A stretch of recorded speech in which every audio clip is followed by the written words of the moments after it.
আমাদের আজকের পাঠের বিষয় হচ্ছে প্রাণীর শ্রেণীবিন্যাস। শ্রেণী অষ্টম, বিষয় বিজ্ঞান। তাহলে এসো আজ জেনে নিই প্রথমে শ্রেণীবিন্যাস কি। পৃথিবীতে অসংখ্য বিচিত্র ছোট বড় প্রাণী বাস করে। এদের মধ্যে রয়েছে নানা রকম মিল ও অমিল। সুবিশাল এই প্রাণীজগৎ সম্পর্কে জানা অত্যন্ত কষ্টসাধ্য। সহজে সুশৃঙ্খল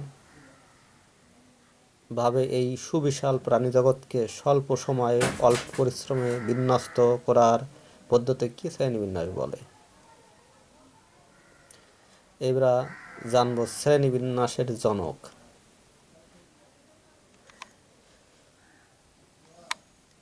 শ্রেণীবিন্যাসের জনক হল ক্যারোলাস লিনিয়াস। তিনি 1757 সালে দ্বিপদী অর্থাৎ দুইটি অংশ বিশিষ্ট নামকরণ